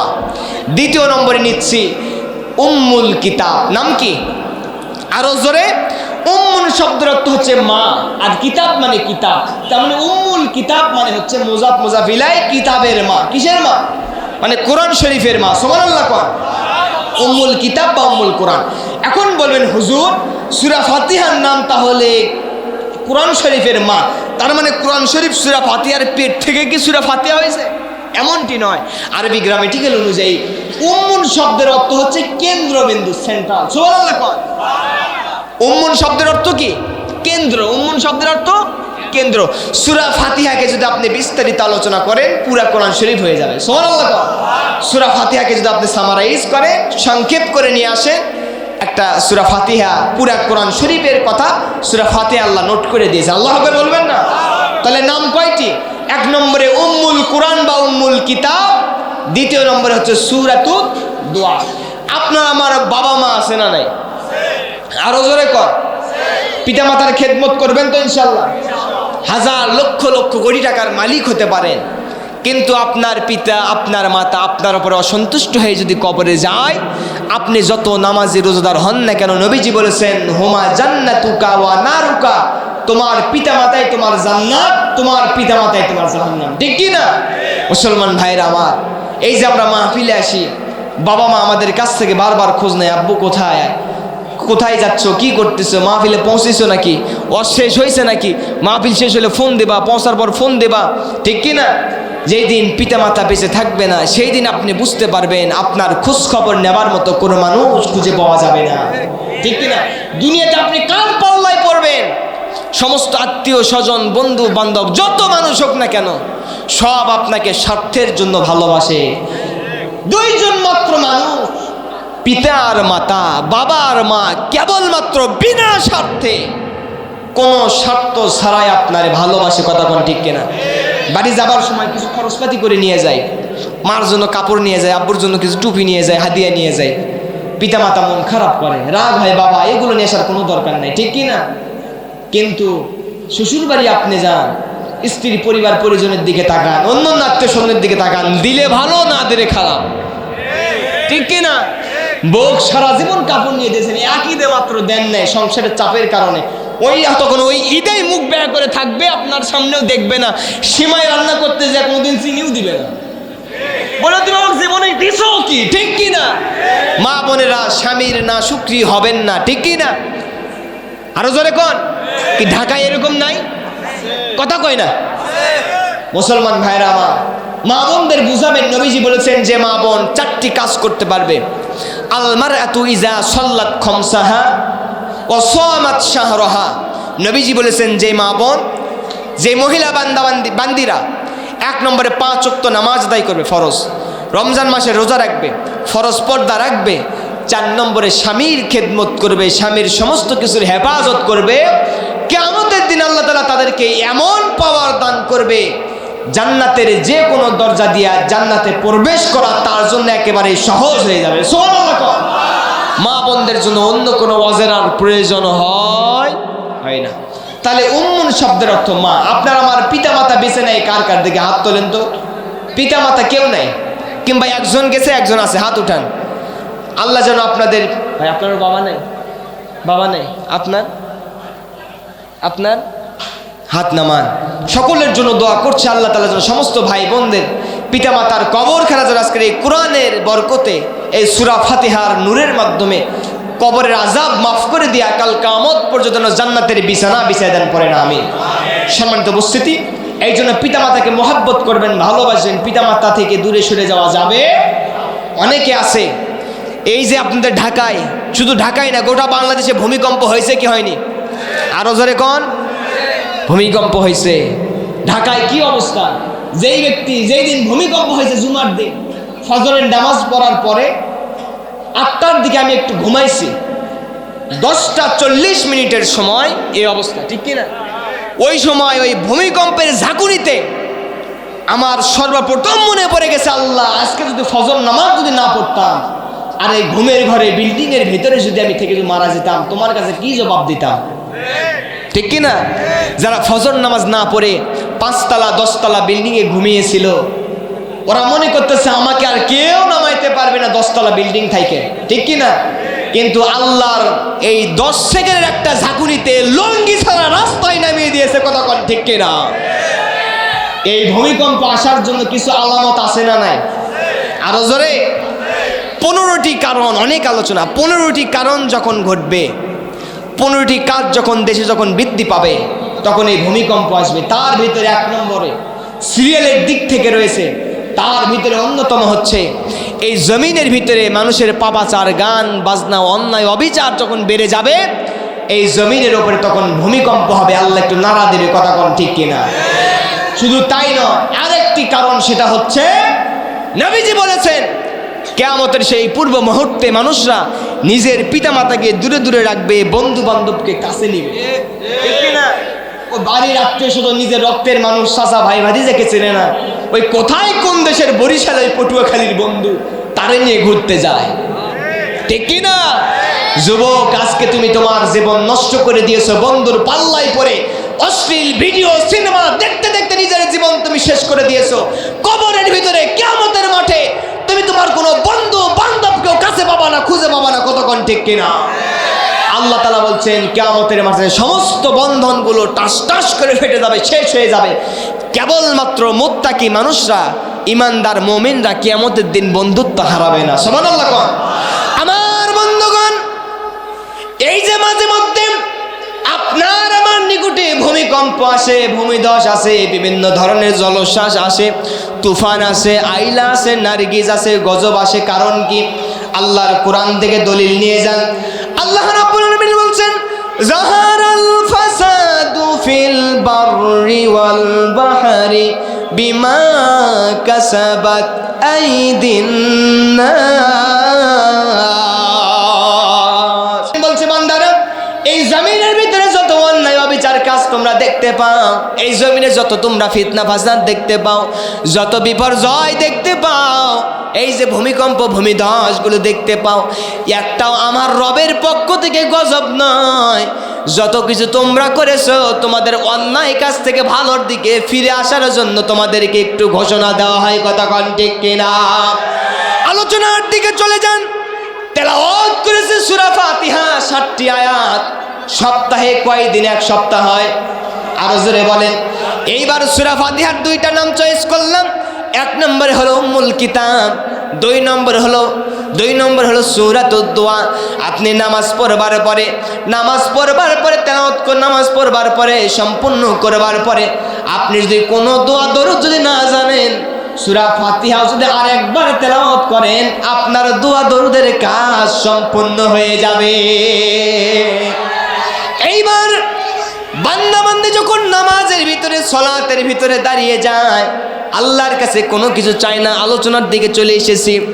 এতগুলো আয়াত বলা সম্ভব না, এই একটা আয়াতের ভিতর থেকে কিছু কথা বলে আমি বিদায় নিয়ে চলে যাব। মুসলমান ভাইরা আমার গভীর মনোযোগ দেন, আমি মুসাফির মানুষ, অনেক দূর থেকে এসেছি। আপনারা যদি ডিস্টার্ব করেন, কথাবার্তা না শোনেন, আপনারা যদি মঞ্চ ত্যাগ করে চলে যান, আমাকে কষ্ট লাগবে কি লাগবে না? বান্দা যখন নামাজের ভিতরে সালাতের ভিতরে দাঁড়া যায়, একেবারে পাপী বান্দার মতো দাঁড়া যায়, গোলামের বেশে দাঁড়া যায়, আল্লাহকে বোঝা, আল্লাহ গো তোমার বিধান পালন করবার জন্য সালাতে হাজির হয়ে গেছি। ওই বান্দা বান্দির নামাজের ভিতরে যতক্ষণ থাকবে, আমার রবের কাছে যা যা চাইবে, আমার রব ওই বান্দা বান্দির সমস্ত কথাগুলো পূরণ করে নেবে। আল্লাহর বান্দা নামাজের ভিতরে সালাতের ভিতরে আল্লাহ তাআলাকে ডাকতে বলতেছে, আল্লাহ তোমার কাছে আমি কোনো কিছু চাই না, তোমার কাছে একটা জিনিস চেয়ে নিলাম, তোমার কাছে আমি একটা জিনিস চেয়ে নিলাম। বান্দা এবার নামাজের ভিতরে সালাতের ভিতরে ডাক দেয়া পড়তেছে, ইহদিনাস সিরাতাল মুস্তাকিম। আল্লাহু আকবার বলবেন না?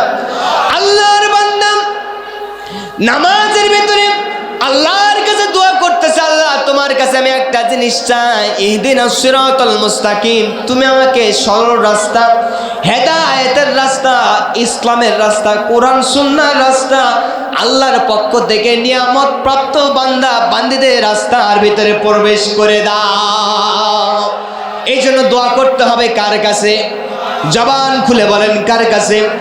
আল্লাহ তাআলা আরো দোয়া শিখিয়ে দিয়েছেন। হযরতে বাবা আদম আলাইহিস সালামকে যখন এক জায়গায় রেখে দিলেন, মা হাওয়া আলাইহিস সালামকে যখন আর এক জায়গায় রেখে দিলেন, দুইজনের কান্নাকাটির মাত্রা যখন দীর্ঘ হয়ে গেছে, বেড়ে গেছে, রবের কাছে এবার তারা দোয়া করতেছে, রব্বানা যালামনা আনফুসানা ওয়া ইল্লাম তাগফির লানা ওয়া তারহামনা লানাকুনান্না মিনাল খাসিরিন।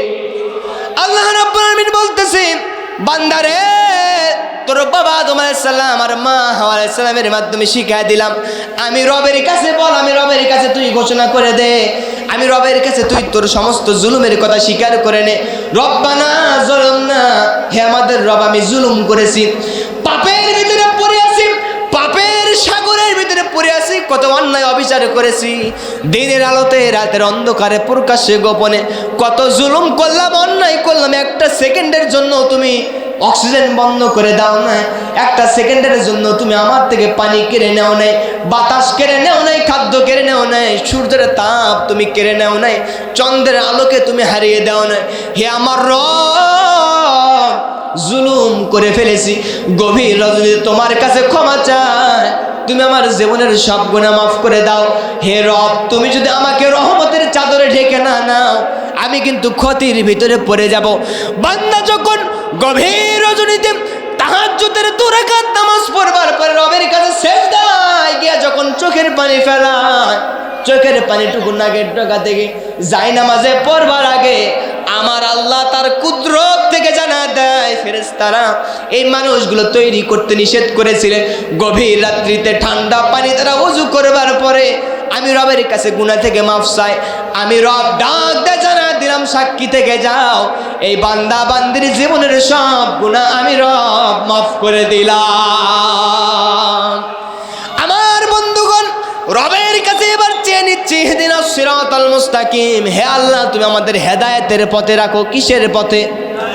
আরো জোরে বলেন, আরো জোরে বলেন, তুমি আমাদেরকে হেদায়েতের পথে রাখো। তাহলে ডাকলে যিনি আমাদের গুনাহ মাফ করবেন তিনি কে? আরো জোরে বলেন। মুসলিম শরীফের ভিতরে একজন ব্যক্তির নাম এসেছে, এই ব্যক্তি বনি ইসরাইল জামানার ব্যক্তি। এই ব্যক্তি ইবাদত বন্দেগী কোনো কিছু করতো না, আল্লাহর আইন কানুন কোনো কিছু মানতো না। এই হাদিসটুকু আমি আপনাদের বোঝানোর জন্য বলতেছি। এই ব্যক্তি কিয়ামত, এই ব্যক্তি ইবাদত বন্দেগী না করবার কারণে মুসলমান ভাইরা আমার মরণের পূর্বে তার ভিতরে ভয় পয়দা হয়ে যায়। সন্তানদের দিকে ওসিয়ত করে, সন্তান আমার, তোমরা আমার যতগুলো সন্তান রয়েছে তোমাদের কাছে আমি ওসিয়ত করলাম, তোমাদের কাছে আমি জানায় দিলাম, আমি মারা যাবার পরে আমার লাশকে তোমরা পুড়ে ফেলবা। কি করবা? আরো জোরে বলেন। আগুন দ্বারা আমার লাশকে পুড়াবা। এক অংশ ছাই যেগুলো পাবা, এই ছাইগুলো মাটির ভিতরে পোতায় রাখবা। দ্বিতীয় নম্বর অংশকে তোমরা পানির ভিতরে ভাসিয়ে দিবা। তৃতীয় নম্বর ছাইয়ের যে অংশ পাবা, এই ছাইগুলো মাটির ভিতরে বাতাসের সঙ্গে উড়িয়ে দিবা। কি করবা? এক নম্বরে ওসিয়ত, আমার শরীর দেহটুকু পুড়িয়ে ফেলবার পরে ছাইটুকুকে 3 ভাগ করবা। 1 ভাগ ছাই পানিতে ভাসিয়ে দিবা। দ্বিতীয় নম্বরে মাটির ভিতরে পুঁতে রাখবা। তৃতীয় নম্বরে মাটির ভিতরে পুঁতে রাখবার পরে বাতাসের সঙ্গে আর 1 ভাগ ছাইগুলো তোমরা উড়িয়ে ভৎস করে দিবা। এই ব্যক্তি দুনিয়া থেকে বিদায় হয়ে চলে গেল। এর তামান্না ছিল কিয়ামতের ময়দানে আমার যদি এই রকম অবস্থা হয়ে যায়, হয়তো আল্লাহ পাক আমাকে একত্রিত করতে পারবে না। আপনারা জবাব দেন, জবাব দেন, আমার রব কিয়ামতের ময়দানে আমাকে দাঁড় করাইতে পারবে কি পারবে না? কিন্তু সেই ব্যক্তির কথা ছিল, মনের ধারণা ছিল, আমার ছাই যদি এভাবে পুড়িয়ে দেয়, আল্লাহ মনে হয় আমার আর তৈরি করতে পারবে না। আল্লাহ কি পারবে? আরজন পারবে। এই জন্য মুসলমান ভাইরা আমার, এই ব্যক্তি দুনিয়া থেকে যখন বিদায় হয়ে চলে গেল, বিদায় হয়ে চলে যাবার পরে সন্তানরা তার ওসিয়ত পূর্ণ করলো। আল্লাহু আকবার গণ। এই ব্যক্তি কিয়ামতের ময়দানে দাঁড়িয়ে যাবে। কিয়ামতের ময়দান যেদিন কায়েম হয়ে যাবে, নবীজি বলছেন কিয়ামতের ময়দানে সমস্ত ছাইগুলোকে অর্ডার করবেন, ছাই আমার, এইবার তোরা কাছে এসে যা, এইবার তোরা কাছে এসে যা। সমস্ত ছাই যখন একত্রিত হয়ে যাবে, এই ব্যক্তির বডি স্ট্রাকচার তৈরি হয়ে যাবে। আল্লাহ জিজ্ঞেস করবে, বান্দারে কিসের জন্য তুই তোর সন্তানদের এই ওসিয়ত করেছিলে, জানায়া দে। এই বান্দা রবের কাছে অপরাধীর বেশি ডাক দিয়ে জানায় বলবে, আল্লাহ তোমার শাস্তির কথা আমি জেনেছি, তোমার কঠিন জাহান্নামের আযাবের কথা আমি জেনেছি। আমি তো দুনিয়াতে কোনো ইবাদত বন্দেগী করতে পারি নাই, তোমার কাছ থেকে মাপ পেয়ে যাবার জন্য, ক্ষমা পাবার জন্য আমি সন্তানদের মাঝে ওসিয়ত করেছিলাম। আল্লাহর রহমতের দরিয়ার ভিতরে তখন জোশ লেগে যাবে। আল্লাহ তাআলা ডাক দিয়ে জানায় দেবে, আমার বান্দারে সত্যি তোর বিশ্বাস যদি এইরকম পাকাপোক্ত হয়, আমি তোরে হাজার হাজার কোটি কোটি এই মানুষের সামনে জানায় দিলাম, তোরে মাফ করে দিলাম। ফেরেশতাদের অর্ডার দেওয়া হবে, এই ব্যক্তির জান্নাতের মেহমান বানায়া দাও। সুবহানাল্লাহ। এই জন্য রবের কাছ থেকে নিরাশ হওয়া যাবে না। আল্লাহ তাকনাতু মির রাহমাতিল্লাহ, আল্লাহর কাছে এইবার চাচ্ছি, হে আল্লাহ তুমি আমাদেরকে হেদায়েতের রাস্তায় রাখো, সরল সঠিক পথে রাখো, ইসলামের রাস্তার উপরে রেখে দাও। এইবার হেদায়েত শব্দের অর্থ হলো সঠিক পথ। কি পথ? আরো জোরে কোন কি পথ? আর হেদায়েতের বিপরীত আর একটা সেন্টেন্স আছে, সেটা হচ্ছে হেদায়েতের বিপরীত শব্দের নাম হলো দলালাত। কি লাভ? দলালাত মানে পথ ভ্রষ্ট। দলালাত মানে হেদায়েত মানে সঠিক পথ প্রাপ্ত, আর দলালাত শব্দের অর্থ পথ ভ্রষ্ট। এবার আমরা সঠিক পথে থাকতে চাই না পথ ভ্রষ্ট থাকতে চাই? আরো জোরে কোন? সঠিক পথে থাকতে চাই। এইবার সঠিক পথ থাকতে গেলে চাইতে হবে কার কাছে? আরো জোরে কোন? হেদায়েতের উপরে আমার আলোচনা সাজানো আছে, ওইদিকে যাব না, সংক্ষেপে আবার নিয়ে আসলাম। হেদায়েত চাইতে হবে কার কাছে? 5 ওয়াক্ত নামাজ পড়বার পর একটা ছোট্ট আমল দিয়ে যায়। 5 ওয়াক্ত নামাজ পড়বার পরে আল্লাহর কাছে হেদায়েত চাইবেন। নামাজই যদি না পড়ি আল্লাহর কাছে চাওয়া যাবে? কথা কন। অনেকে বলে, হুজুর নামাজ না পড়লাম তা কি হচ্ছে, ইমান ঠিক আছে, ঠিক কি না? অনেক মানুষকে দাঁড়িয়ে রাখতে বললে বলে, ভাই হুজুর দাঁড়িয়ে রেখে এখন কি হবে, কবরে কত হাজার বছর শুয়ে থাকা লাগবে, দাঁড়িয়ে এমনি বড় হবে। নাউজুবিল্লাহ বলবেন না? এরকম কিছু কাট্টা মুনাফিক আছে না? আরো জোরে কর। ভাই এদের থেকে দূরে থাকবেন। হেদায়েতের কথা যাদেরকে শোনাবেন, ওই ব্যক্তি যদি শুনতে চায় তাহলে শোনাবেন, ঠিক কি না? কিন্তু কোনো ব্যক্তিকে জোর করে অজায়গায় যদি, অপাত্রে যদি আপনি যদি কথা শোনান, আপনার মূল্য সেই জায়গায় থাকবে। আরো জোরে কোন থাকবে? মুসলমান ভাইরা আমার, হেদায়েত চাইবেন কার কাছে? 5 ওয়াক্ত সালাত আদায়ের পরে হেদায়েত চাইবেন। আল্লাহুম্মা পড়েন, আল্লাহুম্মা ইন্নী আসআলুকাল হুদা। পড়েন আল্লাহুম্মা ইন্নী আসআলুকাল হুদা। অর্থ হচ্ছে, হে আল্লাহ, আরো জোরে, হে আল্লাহ আপনি আমাকে হেদায়েত দেন, হেদায়েত দান করেন, হেদায়েতের রাস্তায় রাখেন। এই দোয়া পড়বো তো ইনশাআল্লাহ? আল্লাহ যেন আমাদের কবুল করেন, পড়ে না আমিন। মুসলমান ভাইরা আমার, জোর করে কিন্তু কাউকে হেদায়েত দেওয়া যাবে। আপনি আমার জন্য, আমি আপনার জন্য শুধুমাত্র হেদায়েতের জন্য দোয়া করতে পারি, এইটুকু অধিকার আছে। কিন্তু কোনো মানুষকে, অনেক মানুষ বলে হুজুর এমন অস্করের মানুষগুলো যেন হেদায়েত পাওয়া যায়, ঠিক কিনা? কিন্তু মূলত তারা বোঝে না, তাদেরকে বোঝানো আমাদের দায়িত্ব, ঠিক কিনা? জুমার মসজিদে হুজুররা যে সকল কথাবার্তা বলেন, অনেক মসজিদে হক কথা বলা যায় না, ঠিক কিনা? সুদ ঘুষের বিরুদ্ধে কথা বলা যায় না, অন্যায়ের বিরুদ্ধে কথা বলা যায় না। কেন বলা যাবে না? জুমার মসজিদ থেকে, যেই মসজিদের খতিব সাহেব, ইমাম সাহেবরা মসজিদের থেকে, মেম্বার থেকে হক কথা বলতে পারে না কমিটির কারণে, এই কমিটিগুলোকে কিয়ামতের দিন জালেমদের কাতারে দাঁড়াতে হবে, আল্লাহর সামনে জবাব দিতে পারবে না, কতক্ষণ ঠিক কিনা? এই জন্য মসজিদের মেম্বারকে আপনারা মুক্ত রাখবেন। হুজুর কোরআন সুন্নাহ থেকে খুঁটে খুঁটে বক্তব্য দিবে, কতক্ষণ ঠিক কিনা? আমার মসজিদে সেই ধুমধারাক্কা আলোচনা হয়, কোনো সমস্যা নাই ইনশাআল্লাহ। কোন আরে মানুষ ছোট হতে পারি, আল্লাহর কালাম যদি আপনার ছোট্ট সন্তানের ভিতরেও থাকে, তার দাম কম না বেশি? আপনি বাবার চাইতে কিন্তু আপনার ওই 7 বছরের সন্তানের দাম বেশি, ঠিক কি না? এই জন্য মুসলমান ভাইরা আমার, জুমার মসজিদের মেম্বারগুলোকে আপনারা মুক্ত রাখবেন। আগামীতে আমরা এমন মানুষদেরকে আমাদের সমাজের, দেশের, এলাকার লিডার হিসেবে দেখতে চাই, যারা ক্ষমতার মসনদে বসলে আল্লাহর কোরআনের কথা নির্বিঘ্নে বিনা বাধায় হক কথা বলা যাবে, কতক্ষণ ঠিক কিনা? আল্লাহ যেন কবুল করেন, পড়ে না আমিন। আমার বন্ধুগণ, হেদায়েতের মালিককে আরো জোরে বলেন। হেদায়েতের মালিক স্বয়ং নবীজিও না, স্বয়ং যদি নবীজিও হতো, নবীজির কাছের মানুষকে নবীজি কিন্তু হেদায়েতের মালা পরায় দিতে পারতো, কতক্ষণ ঠিক কিনা? নবীজির স্বয়ং চাচা, নাম তার আবু তালিব, গভীর মনোযোগ দেন। নবীজির স্বয়ং আপন চাচা, নাম তার আবু তালিব। আবু জেহেল কিন্তু আপন চাচা না, বংশীয় চাচা, কিন্তু আবু তালিব নবীজির এমন চাচা, তিনি কিন্তু আপন রক্তের চাচা। সুবহানাল্লাহ। এই জন্য হেদায়েতের মালিক আল্লাহ। আবু জেহেল বাড়ির কাছে থেকে ইসলাম ধর্ম গ্রহণ করতে পারে নাই, কিন্তু হযরত ওমর নবীজির কল্লা মুবারক নিতে এসে দেখেন কত বড় প্রকারের অন্যায়কারী ছিল। নবীজির কল্লা নিতে আসবে, চাবুক দ্বারা, তীর তরবারি দ্বারা নবীজির কল্লা মোবারক নিয়ে আবু জেহেলের দরবারে রেখে দেবে, পুরস্কার নিয়ে ভূষিত হয়ে যাবে। নাউজুবিল্লাহ। সেই উমরকে আল্লাহ তাআলা হেদায়েতে রাখবার কারণে কেবলমাত্র নবীজির কল্লা নিতে এসেও নিজের কল্লা ইসলামের জন্য অক্ষ করে দিয়েছে। তাহলে হেদায়েতের মালিককে আরো জোরে। আমার দেশে কিছু আউল বাউল ফাউল আসে না নাই? কথা বলে। এই আউল বাউল ফাউল নাম তার আবুল সরকার। কি সরকার? বাউল শব্দ এসেছে বাউলুন থেকে। কি থেকে? বাউলুন থেকে। বাউলুন শব্দটা হচ্ছে প্রসাব। বাউলুন শব্দের অর্থ কি? তাহলে যাদের শব্দ, যাদের সংস্কৃতির নাম একটা প্রসাব নাপাকি থেকে আসে, এদের মুখ থেকে কোনোদিন পাক পবিত্র কথা উচ্চারণ হতে পারে? আমার আল্লাহর কালামকে নিয়ে বলেছে যে আল্লাহর কথার নাকি আগামাতা নেই। নাউজুবিল্লাহ। কোন মুসলমান এই কথা মেনে নিতে পারে? আর যখন পারে, তাকে কিন্তু গ্রেফতার করা হয়েছে, ঠিক কিনা? আমাদের একটাই দাবি, যেই ব্যক্তি আল্লাহর কালাম নিয়ে এরকম ভাবে কুযুক্তি করতে পারে, এইরকম আবুল সরকার নামের একজন নব্য জালিমকে, কাফিরকে, কুলাঙ্গারকে, জাহান্নামের কীটকে যদি বাইতুল মুকাররমের সামনে যদি প্রকাশ্যে দিবালে যদি ফাঁসির রশিতে ঝুলানো হতো, প্রত্যেকটা ভণ্ড বাউল ফাউলদের স্বপ্ন বন্ধ হয়ে যেত। কতক্ষণ ঠিক কিনা? আপনারা এই বাউল সরকারের ফাঁসি চান কি চান না? বাংলার আদালত থেকে এইরকম স্বৈরাচার, শয়তান, নবী বিদ্বেষী, কোরআন বিদ্বেষীদের ফাঁসির কাস্টে ঝুলাতে হবে। কতক্ষণ ঠিক কিনা? তাহলে হেদায়েতের মালিক কে?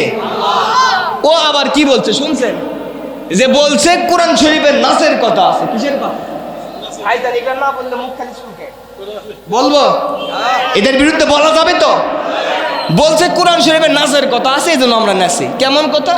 যে আল্লাহ বলছে কুল আউযু বিরাব্বিন নাস, মালিকিন নাস, ইলাহিন নাস, মিন শাররিল ওয়াসওয়াসিল খান্নাস। নাউজুবিল্লাহ। কোন এই নাস মানে কই ড্যান্স দেওয়া? কথা বলেন। আলেম ওলামা জোরে জবাব দেন। ড্যান্স দেওয়া? এই নাস শব্দের অর্থ হলো মানুষ, ঠিক কি না? যেই সকল মানুষরা নাচের ব্যাখ্যা করতে গিয়া নাচ গানের সঙ্গে যারা ড্যান্সের সঙ্গে মিলায়, আমাদের বিশ্বাস এদের জন্ম কোন এক নিকৃষ্ট পতিতালয়ে। কতক্ষণ ঠিক কিনা? এই জন্য কোরআন শরীফের আয়াতকে নাস আর জ্ঞানের সঙ্গে মিলাইছে। কথা বলেন ঠিক কিনা? আমার বন্ধুগণ, গভীর মনোযোগ দেন। হেদায়েতের মালিক যেন কে? আরো জোরে কোন? স্বয়ং নবীও হেদায়েতের মালিক না? হেদায়েতের চাবিকাঠি আল্লাহ তাআলার হাতে রয়েছে। আল্লাহর নবী যদি হেদায়েতের মালিক হতো, আমার মনে হয় বাংলাদেশ পর্যন্ত আমরা মনে হয় আসতে পারতাম না, ঠিক কিনা? আল্লাহ আমাদের হেদায়েত দিয়েছেন, মুসলমানের ঘরে জন্ম দিয়েছেন, পড়েন আলহামদুলিল্লাহ। আরে নবীর উম্মতের চাইতে শ্রেষ্ঠ কোন উম্মত আছে? আরো জোরে কোন আছে? আমার ভাইরা গভীর মনোযোগ দেন। আবু তালিব নবীর আপন চাচা, রক্তের চাচা, হেদায়েত পান নাই, কালেমা পড়েন নাই, অথচ দূর দূরান্ত থেকে কত মুসলমান, কত সাহাবীরা নবীজির কাছে এসে চেহারা দেখে মুসলমান হয়ে গেছে। সুবহানাল্লাহ। নবীজির চাচা আবু তালিব নবীজিকে কত ভালোবাসতো, কত মহব্বত করত। নিজের সন্তান আলীকে দূরে দূরে বিছানার বাহিরে ঘুমায় দিত, আর কলিজার টুকরা এতিম দরদি নবীকে কলিজার সঙ্গে লাগায়া লাগায়া সারা রাত পার করে দিত। শেষ করে দিচ্ছি, এটা বলে শেষ করবো ইনশাআল্লাহ। কেউ উঠবেন না, লিল্লাহে তাকবীর। নবীজির চাচা আবু তালিব মৃত্যু শয্যায় শায়িত, দুনিয়া থেকে বিদায় হয়ে চলে যাবে। নবীজি জানতে পারলেন চাচা করিবুল মউত, মৃত্যুর নিকটবর্তী হয়ে গেছে। আমার চাচাকে দেখতে যাওয়া লাগবে, সেবা শুশ্রূষা করা লাগবে। নবীজি এবার আবু তালিবের বাড়ি পর্যন্ত চলে গেলেন। সুবহানাল্লাহ। কারণ আমার নবী দয়ার নবী, মায়ার নবী। আমার নবী একজন কাফের বেদিন মুশরিকের ডাকেও সাড়া দিয়েছেন। কথা বলেন ঠিক কিনা? আমার নবী তো শুধু মুসলমানের জন্য না, কাফির, ইহুদি, খ্রিস্টান, বৌদ্ধ, নাসারাদের জন্য না, শুধু মুমিন মুত্তাকি মানুষের জন্য না। আমার আল্লাহ রাব্বুল ইজ্জাতুল জালাল কোরআন শরীফের সূরা আম্বিয়ার ভিতরে চমৎকার করে ডাক দিয়ে জানা দিচ্ছেন, ওয়ামা আরসালনাকা ইল্লা রাহমাতাল লিল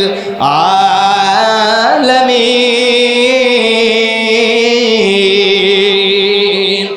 আল্লাহ বলে নবীজি, আমি আপনারে পাঠিয়ে দিয়েছি কেবলমাত্র আমি রব যতদূর এরিয়া পর্যন্ত মালিক, আপনি নবীরে তত এরিয়া পর্যন্ত রহমত করে পাঠায়া দিলাম। আবু তালিবের বাড়িতে নবীজি চলে গেলেন। যাবার পরে নবীজির চাচার মাথার পাশে বসলেন, ডাক দিয়ে বলেন, চাচা যান, দুনিয়াতে আপনি যত ভালোবাসা দিয়েছেন, গোটা পৃথিবীর মানুষের সব ভালোবাসা যদি এক পাল্লায় এনে দেয়, আপনি চাচার ভালোবাসার সমপরিমাণ কেউ হতে পারবে না। আপনার কাছে আপনার শেষ মুহূর্তে আমার একটা আবদার, আমি যে ইসলাম ধর্মের প্রচারক, ইসলাম ধর্মের নবীজি, আপনার কাছে আমার একটা দাওয়াত দিলাম, এই দাওয়াতটা পড়ে নেন, লা ইলাহা ইল্লাল্লাহু মুহাম্মাদুর রাসূলুল্লাহ সাল্লাল্লাহু। আবু তালিব নবীজির কথা শুনবার সঙ্গে সঙ্গে আবু তালিবের চতুর্দিকে অনেক নেতাকর্মী বসা ছিল। আবু জেহেল, উতবা, সাইবা, আবু লাহাব, অনেকগুলো নেতাকর্মী ছিল। মুখের দিকে বারবার তাকায়, কি করব, কি করা যায়। একদিকে ভাতিজার দাওয়াত, আর একদিকে দলের লোকজন, ঠিক কিনা? আবু তালিব তাকাইছে, তাকানোর পরে কালিমা পড়তে চায়, কিন্তু নেতাকর্মীর দিকে তাকায়, দুই দলের ভিতরে পড়ে গেছে। কি করা যায়, আহারে কি করব। ও ভাইরা আমার, এতদিন পর্যন্ত অন্যায় কাজ করেছেন, জুলুম করেছেন, নির্যাতন করেছেন, আলিমের ফাঁসির বিরুদ্ধে আপনারা কলম লাগাইছেন, আলিমের বিরুদ্ধে ঢাকার রাজপথে মিছিল করেছেন। আপনার কাছে আমি বলে গেলাম, চিরদিনের জন্য তওবা করে নেন। হে আল্লাহ, জুলুম করেছি, হে আল্লাহ, অন্যায় করেছি, পাপ কাজ করেছি, তোমার কাছে আমি তওবা করতেছি। কোরআনের পাখি আল্লামা সাঈদীর বিরুদ্ধে আমি রাজপথে মিছিল করেছি, ইসলামী আন্দোলন নেতা কর্মীদের ফাঁসির জন্য রাজপথে লড়েছি, টাকার জন্য, পয়সার জন্য। বুঝি নাই আল্লাহ গো, গভীর রজনীতে তোমার কাছে আমি দোয়া করতেছি, আমার গুনাহ তুমি মাফ করে দাও। আমার আল্লাহ আপনার গুনাহ মাফ করে দিতে রাজি। সুবহানাল্লাহ। আমার বন্ধুগণ, আবু তালিবকে যখন দাওয়াত দেওয়া শুরু করে দিলেন, দাওয়াত দিতে দিতে আবু তালিব এবার বারবার তাকায়, কি করব, কি করা যায়, কি করা না যায়। নেতাকর্মী আবার ডাক দিয়ে বলতেছে, ভাইজান আবু তালিব, এতদিন পর্যন্ত যেই বাপদাদা ধর্মের উপরে ছিলেন, সেই বাপদাদা ধর্ম থেকে আপনি পালিয়ে যাবেন না, দ্বীন ইসলাম গ্রহণ করবেন না, আপনার ভাতিজা মুহাম্মাদের ধর্ম থেকে আপনি ধর্ম চলে যাবেন না, জান্নাতের লোভ লালসা আপনি আপনার ধর্মে চলে যাবেন, অন্য ধর্মে চলে যাবেন না, আমাদের ধর্মের উপরে, বংশের উপরে আপনি চুনকালি লাগাবেন না। আবু তালিবের কাছে গিয়ে নবীজি আমার ডাক দিয়ে বলতেন, চাচা যান, আপনার পাশেই লালন পালন হয়েছি, বড় হয়েছি, আপনি আপনি হয়তো আমার নবী মানতে অসুবিধা হতে পারে, আমার হয়তো নবী স্বীকার করতে হয়তো মনস্তত হতে পারে, ইতস্তত বোধ হতে পারে। আপনার কাছে আরেকটা ওপার জানাই দিলাম, আপনি শুধু পড়ে নেন লা ইলাহা ইল্লাল্লাহ। কিয়ামতের দিন রবের সাথে যত কথা বলা লাগুক না কেন, সব কথা বলে সুপারিশ করে আমি নবীজি আপনার ভাতিজা আপনার জন্য জান্নাতের জিম্মাদার। ভাতিজার কথা শুনে আবু তালিব আবার তাকাইছে, ডাক দিলে তখন বলতেছে মুহাম্মাদের পাদে পা দেওয়া যাবে না, মুহাম্মাদের ফাঁদে পা দিও না, কালেমা পড়ো না, ইসলাম ধর্ম গ্রহণ করো না। কলিজার টুকরা চাচা, দরদি চাচা, মায়ার চাচা, ভালোবাসার চাচা দুনিয়া থেকে বিদায় হয়ে চলে গেল, ইসলাম ধর্ম গ্রহণ করতে পারলেন না। নবীজির মনটুকু মলিন হয়ে গেল, চোখ দ্বারা ঝরঝর করে পানি পড়তেছে। আহারে, এত ভালোবাসার মানুষকে হেদায়েত দান করতে পারলাম না, কালেমা পড়াইতে পারলাম না, চাচা আমার রক্তের মানুষ জাহান্নামে চলে যাবে। কত কষ্ট, নবীজির মনটুকু ভারাক্রান্ত হয়ে গেছে। আমার আল্লাহ নবীজির মলিন চেহারা, পানিওয়ালা চেহারা আল্লাহ পাক সহ্য করতে পারে না। আল্লাহ পাক জিবরিলকে বললেন, জিবরিল যাও তাড়াতাড়ি, যাও তাড়াতাড়ি আমার নবীজির কাছে সান্ত্বনার বাণী শোনায়া দাও। আল্লাহ পাক আয়াত নাজিল করতেছেন। জিবরাইল আলাইহিস সালাম নবীজির কাছে চলে আসলেন, আসার পরে আয়াত দ্বারা সান্ত্বনার বাণী শুনে দিচ্ছে। আল্লাহ তাআলা বলছেন, ইন্নাকা লা তাহদি মান আহাব্বাতা ওয়ালাকিন্নাল্লাহা ইয়াহদি মান ইয়াশা।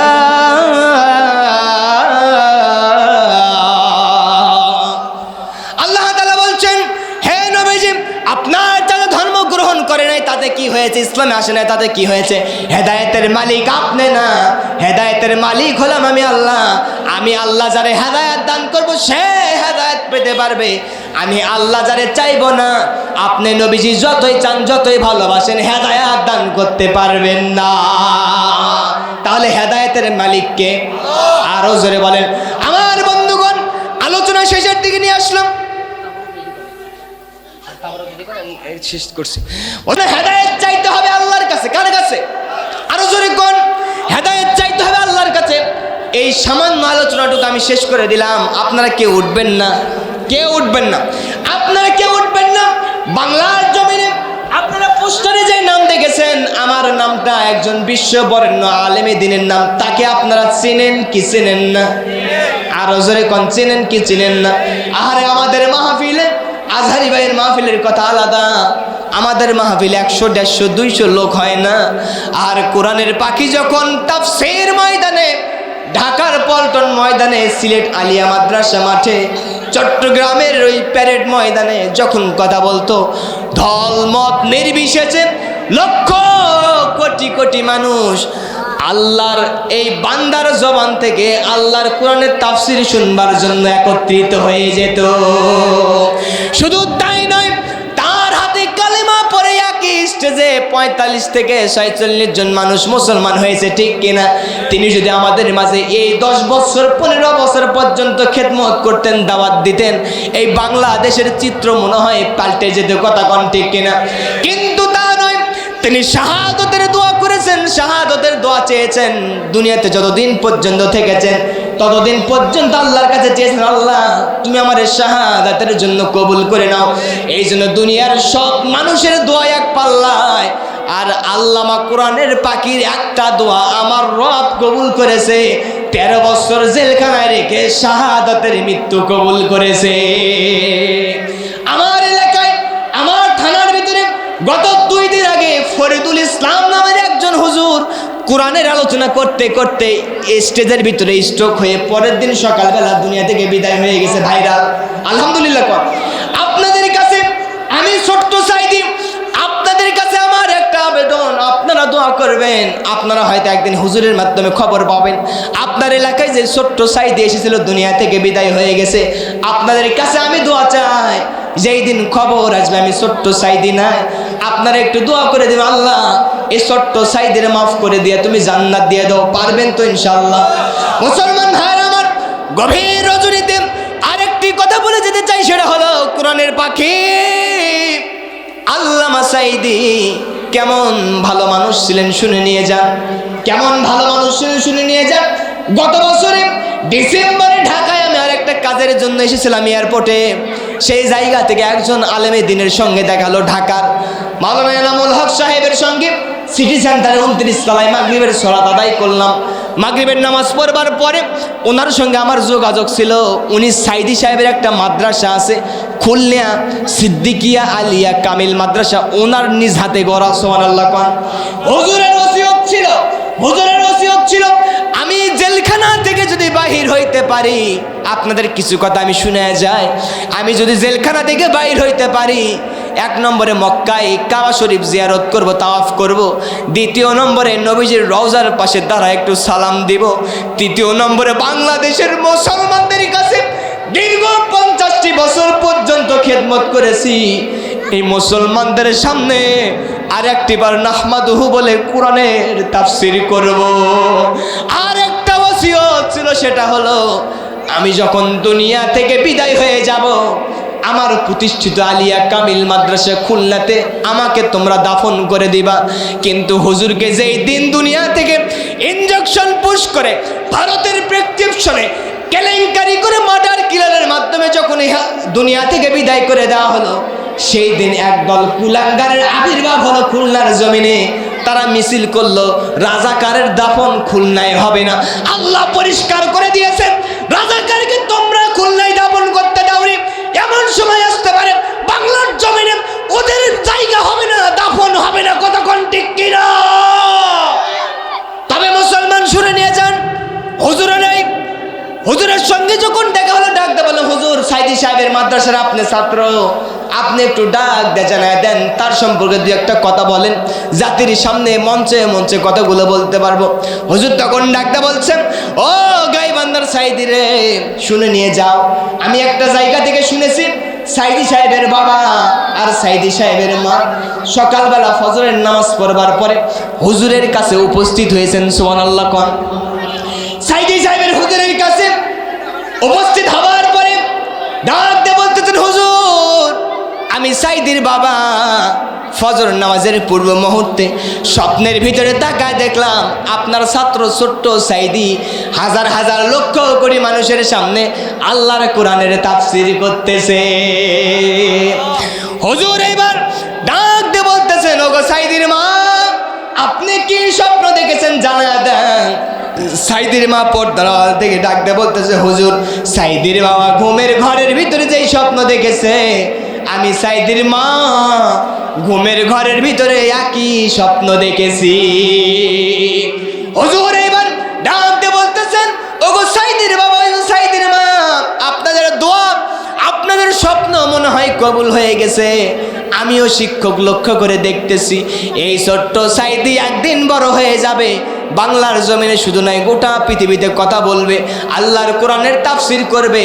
আল্লাহ পাক এমন সম্মান মর্যাদা দান করবে, হাজারো লক্ষ কোটি মানুষ তার ভক্তে পরিণত হয়ে যাবে। কথা কোন ঠিক কিনা? এই জন্য আমরাও দেখেছি, যেই মানুষের কথাবার্তা শুনলে গোটা ময়দান পিং পতং নীরবতা হয়ে যেত, শত শত মুসলিম কালেমা পড়ে মুসলমান হতো। কথা কোন ঠিক কিনা? আমার বন্ধুগণ, আলেম ওলামাদের অত্যাচার নির্যাতনের একটাই কারণ, ওয়ামা নাকামু মিনহুম ইল্লা আইয়ুমিনু বিল্লাহিল আজিজিল হামিদ। ঠিক কিনা? একটাই মাত্র কারণ, সেটা হচ্ছে আল্লাহর প্রতি ঈমান আনার। কত মানুষ নির্যাতন ভোগ করেছেন। আমরা চাই আল্লাহ যেন আমাদের বিরোধী ভাইদেরকে যেন হেদায়েতের চাদরে আবৃত করে নেন, পড়ে না আমিন। সম্মানিত উপস্থিতি, শুরুতে বলেছিলাম আমার দেশ যেন কোরআনের দেশ হয়। কারা কারা চায়?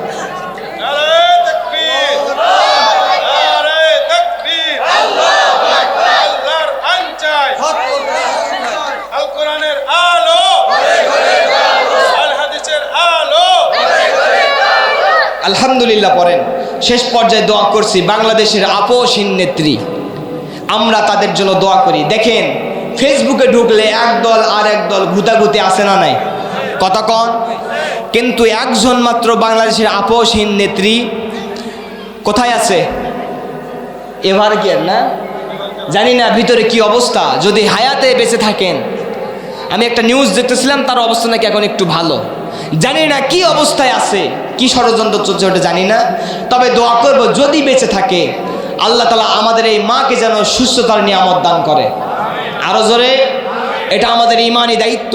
আর যদি হায়াত না থাকে, হায়াতের রিজিক যদি আল্লাহ নিয়ে নেন, ইমানের হালতে যেন আল্লাহ তাআলা তাকে নিয়ে নেন। পরে না আমিন। আপোষহীন তারেই বলা হয় স্বামী ছেড়েছেন, সন্তান হারা হয়েছেন, মা ছেড়েছেন, মা দুনিয়া থেকে বিদায় হয়ে গেছে জেলখানায় থাকা অবস্থায়।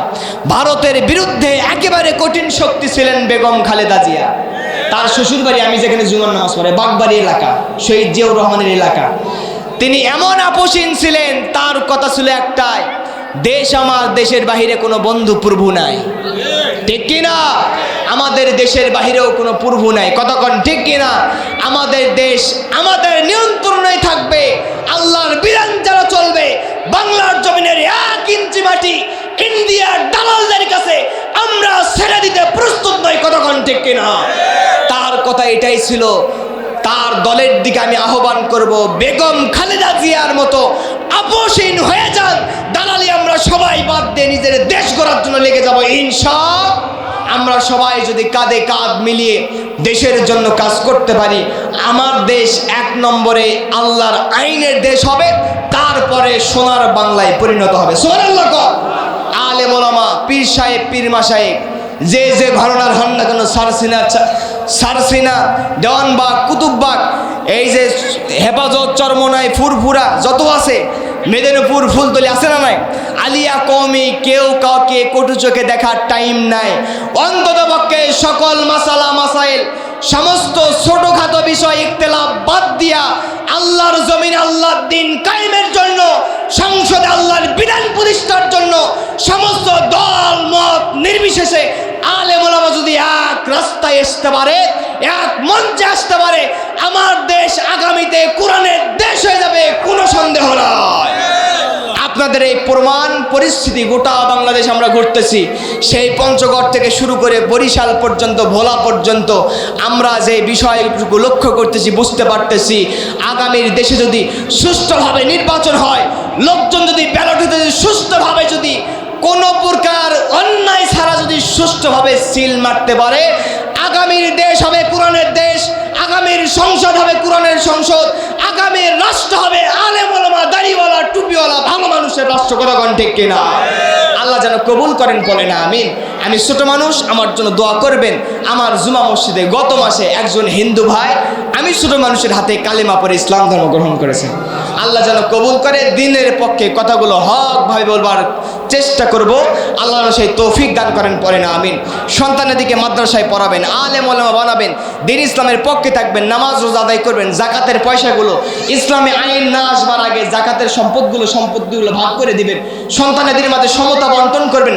জাকাতের 1 টাকা পয়সা আপনার লক্ষ কোটি টাকার ভিতরে যদি থাকে, 1 লিটার দুধের ভিতরে 1 ফোঁটা যদি লেবুর রস পড়ে, অবস্থা কেমন হবে?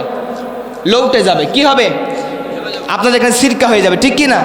তেমনই হবে, আপনার 1 লক্ষ টাকার ভিতরে জাকাতের 1 টাকা পয়সা যদি ঢুকে যায়, আপনার সব সম্পত্তি হারাম, ঠিক কি না? এই জন্য সমস্ত হিসাবগুলো করে করে ইসলামের বিধানগুলো আল্লাহ তাআলা যেন আমাদের পালন করার তৌফিক এনায়েত করেন, পড়ে না আমিন। আরো জোরে পড়ে না আমিন। আমি ছোট মানুষ, ছাত্র মানুষ, আমার জন্য দোয়া করবেন তো ইনশাল্লাহ? আরো দোয়া করবেন তো ইনশাল্লাহ? এরপরে আবার যদি কোথাও আসি, শুধু ছোট্ট সাইদি গাইবান্ধা, আপনারা যাবেন তো ইনশাল্লাহ? আরো জোরে যাবেন? যাবেন না? মন খারাপ করেছেন? দেখি মন খারাপ কারা কারা, দেখি। আলহামদুলিল্লাহ কর। যে বাসা বাড়িতে খাওয়া দাওয়া করেছে, আলহামদুলিল্লাহ অনেক টেস্ট হয়েছে, পায়েস, সিন্নি, ক্ষীর খাওয়াইছে, আল্লাহ যেন কবুল করেন, পড়ে না আমি। হুজুর কথা বলেছেন, মুরব্বী ওয়াজ শুনে দাওয়াত দিয়েছেন, আলহামদুলিল্লাহ বলবেন না? সবার জন্য দোয়া করতেছে, আল্লাহ তাআলা যেন বারাকা দান করেন। যে রুমে ছিলাম, আলহামদুলিল্লাহ শুনলাম ইটালিতে থাকে। কোথায়? ইটালিতে না? আল্লাহ তাআলা যেন বাজানের হায়াত দারাজ করে দেন, পড়ে না আমি। পরিবারের রহমত নাজিল করে। আপনারা বলবেন হুজুর, ওনারা খাওয়ালো, থাকতে দিল, বসতে দিল, চা দিল, ওনাদের জন্য সব দোয়া করে দিল, আমাদের জন্য কি থলেন? আপনাদের জন্য দোয়া করছি, আল্লাহ তাআলা যেন আপনাদেরকে দিন ইসলামের বীর মুজাহিদ হয়ে শাহাদাতের তামান্না নিয়ে দেশ গড়ার জন্য, ইসলামের বিধান কায়েম হয়েছে লক্ষ্য রেখে, আল্লাহ তাআলা ঈমান হিসেবে যেন, ঈমানদার হিসেবে যেন কবুল করেন, পড়ে না।